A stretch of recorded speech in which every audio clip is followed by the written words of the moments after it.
नमस्कार साथियों, जैसा कि आप देख रहे हैं मेरे सामने ये जो कोर्ट का जो कॉपी है ये एक्चुअली सुप्रीम कोर्ट के द्वारा जारी की गई है। हालांकि जब भी कभी कोई हेयरिंग होती है तो उसके जस्ट 1-2 दिन के बाद उसका अपडेट दे दिया जाता है वेबसाइट पर। और इस कॉपी में आपको देखने को मिलेगा कि ये जो केस चल रहा था, जो कि बहुत ही मोस्ट अवेटिंग केस था ये, और ये केस किसके बीच में था? परिमल कुमार और झारखंड सरकार के बीच। अगर यूँ कहें कि परिमल कुमार जो कि जेटेट और झारखंड सरकार, क्योंकि झारखंड सरकार ने सीटेट को अलाउ किया था इसलिए ये केस बन गया था सीटेट और जेटेट के बीच में। और अगर बात करें यहाँ पर कि ये केस के बीच में हुआ क्या था, तो हालांकि इस केस को हियरिंग में लगाने के लिए काफ़ी मशक्क़त करना पड़ा, काफ़ी लंबे समय इंतजार करना पड़ा। अल्टीमेटली ये 10 तारीख को ये दिन आता है जहाँ पर ये हियरिंग में लग जाता है। जैसे ये हियरिंग में लग जाता है, इसमें जो पिटिशनर पक्ष थे वो पिटिशनर पक्ष एक्चुअली जेटेट पक्ष थे, तो इनकी बातों को सुना गया, बहुत लंबे समय से सुना गया। और जैसे जैसे जज को उनकी जो पक्ष था जैसे जैसे बताया गया वो सुनते गए, कुछ कुछ काउंटर क्वेश्चंस भी यहाँ पर किए गए, जहाँ पर अगर देखा जाए तो जेटेट काफ़ी हद तक कुछ कन्विंस करने में सफल रहे, कुछ चीज़ों में वो भी उलझते दिखे। और उनकी सुनने के बाद उम्मीद की जा रही थी कि हो सकता है कि कुछ देर के बाद जो रिस्पोंडेंट है उनकी तरफ से कुछ उनका पक्ष को सुना जाएगा, लेकिन ऐसा हुआ नहीं देखा जाए, क्योंकि ये पूरा का पूरा दिन ऐसे निकल गया। क्योंकि वो 2 बजे के बाद से लगा था तो इसलिए वो वाला दिन तो 10 तारीख वाला ऐसे निकल गया। फिर अगर 11 तारीख को उम्मीद की जा रही थी कि अगर 11 तारीख को रिस्पोंडेंट को सुना जाएगा फर्स्ट हाफ में, देन सेकेंड हाफ में जजमेंट आ जाना चाहिए।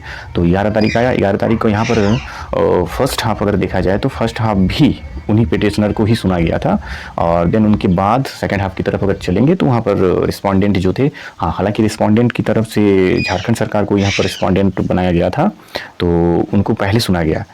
पर यहाँ पर रिस्पोंडेंट जो झारखंड सरकार थे उनके साथ साथ सीटेट पक्ष के जो वकील थे, जो सीटेट पक्ष के जो अभ्यर्थी थे, उन्होंने अपना वकील खड़ा किया था। तो इस तरह से रिस्पोंडेंट की तरफ से सीटेट थे एक्चुअली।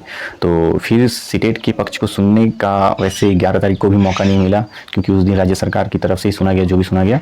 और हालांकि लास्ट में अंतिम 11 तारीख के 5-10 मिनट सुना गया था, मीनाक्षी जो अरोड़ा मैम जी थी उनकी तरफ से कुछ ऐसी चीज़ें रखी जा रही थी। बट वहाँ पर जज के द्वारा कहा गया कि अगर आपको कुछ समय चाहिए, आप ऐसे कहा गया कि आप कितना समय लेंगे। तो मैम ने कहा कि एटलीस्ट मुझे आधा घंटा तो समय चाहिए। तो फिर जज ने कहा कि चलिए आज का तो टाइम वैसे भी 4 बज ही गया, तो कल का डेट दे देते हैं। तो अगले दिन 12 तारीख पहुंचता है। फिर यहाँ पर शुरू होती है सीटेट के पक्ष को सुना जा रहा है। यहाँ पर सुनते सुनते जजों के बीच में से काउंटर क्वेश्चन भी करे जाते हैं, बहुत सारी चीज़ें मतलब यहाँ पर क्लियरफाई भी करी जाती है। सीटेट की पक्ष की तरफ से काफ़ी चीज़ों को क्लियर किया जा रहा था। हालांकि कुछ हद तक मतलब वो लोग कन्विंस भी हो गए थे, जज यहाँ पर कुछ पॉइंट्स उनको क्लियर हो गए थे, क्योंकि उससे पहले 1 दिन पहले जो उन्होंने जेटेट की तरफ से जो सुना गया था, कुछ क्वेश्चंस उनके मन में भी कुछ क्वेश्चंस में एक क्वेश्चन मार्क लगा हुआ था, तो वहाँ पर उनको क्लियरिटी मिल गई, लेकिन 1-2 पॉइंट पर कुछ रह गया था। हाँ, यहाँ पर होता क्या है ना कि जज भी यहाँ पर कुछ असमंजस में पड़ी, जैसे जैसे उनको खबर मतलब सूचनाएं मिलती गई। हालांकि एक के बाद हर तरफ से मतलब कुछ नई सूचनाएं मिलती जा रही थी। इससे जज साहब भी काफ़ी गुस्से में आ गए थे। हर मतलब ये हियरिंग के वक्त आप लोग पेपर दिए जा रहे हैं, ये पेपर वो पेपर, जो कि इस तरह का लेवल में ये सही नहीं है। बट ऐसा हुआ कि चलिए अंततः वो बोले कि फर्स्ट हाफ के बाद हम लोग मिलते हैं सेकंड हाफ में जो भी जजमेंट होगा। लेकिन जज साहब ने कुछ इस तरह की सूचनाओं को जैसे जैसे उनको मिलता गया, उनका दिमाग बोले तो क्या ही बोले, उनके बीच में एक तरह का मतलब असमंजस सा स्थिति पैदा हो गया। दोनों जजों के बीच में शायद बातचीत हुई होगी कि जजमेंट तो आज संभव नहीं है, क्योंकि बहुत सारी चीज़ों को बारीकियों से अध्ययन करना बाकी है। क्योंकि जब तक क्योंकि सुप्रीम कोर्ट में आया है और ये हाई कोर्ट के थ्रू आया हुआ है, तो ऐसे इतनी जल्दी हड़बड़ा के किसी डिसीजन को देना सही नहीं होगा। तो उन्होंने क्या किया, उनको रिजर्व रख लिया गया। अब रिजर्व रखने का मतलब ये होता है कि वो अध्ययन करेंगे, और अध्ययन जब करेंगे, विस्तृत अध्ययन करेंगे, तो उनको हर एक छोटी छोटी बारीकियों को भी वो पता करेंगे और उसके बाद ही वो जजमेंट देंगे। तो ऐसी स्थिति में क्या होता है कि कहीं अगर कोई पक्ष ताल मटोल करके जो होता है ना कि कुछ चीज़ों को ऐसे समझा कि हम लोग जजमेंट ले लेंगे, तो ऐसी स्थिति में वो जजमेंट आना मुश्किल होता है। क्योंकि उनके पक्ष में बहुत सारी ऐसी स्थिति होती है कि कुछ केसेस ऐसे होते हैं कि उनका बेस बहुत अच्छा तो नहीं होता है, बट तो चाहते हैं कि कुछ मतलब वकीलों के थ्रू भी या फिर कुछ वैसे मतलब उनको इस तरह से कन्विंस करा दिया जाए बहस के थ्रू, ताकि जज जल्द ही उनको एक जजमेंट के थ्रू उनको पास कर दें। बट रिजर्व हुआ मतलब यहाँ पर जज बहुत बारीकी से अध्ययन करेंगे और जहाँ पर बेस बहुत अच्छा बनेगा, हर एक क्वेश्चन के साथ हर एक चीज़ों को मिलाया जाएगा, हर पेपर को मिलाया जाएगा। हालांकि जज सब ने ये भी बताया था कि जितना बहस हुआ अगर एक्स्ट्रा आप पेपर यहाँ देना चाहेंगे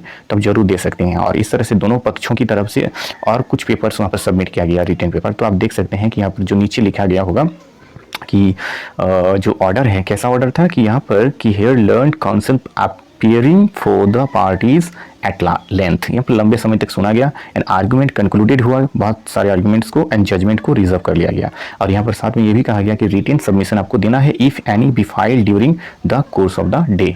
इस दिन तक आप लोगों को अगर कोई भी रह गया हो तो आप उसको आप लोग सबमिशन कर सकते हैं, रिटर्न सबमिशन। और फिर अभी उम्मीद तो की जा रही है कि देखिए 10-15 दो मिनिमम एक सप्ताह से तो वो कम तो हो ही नहीं सकता, उससे ऊपर ही जाएगा ये। और क्योंकि यहाँ पर बच्चों की पढ़ाई से संबंधित चीज़ें हैं और झारखंड सरकार भी चाहेगी कि आप लोग थोड़ा जजमेंट जल्दी से जल्द अगर दे सुप्रीम कोर्ट से तो बेहतर होगा। तो सुप्रीम कोर्ट की भी इच्छा रहेगी कि वो भी जज को जो जजमेंट है उनको जल्दी से जल्द पारित करें।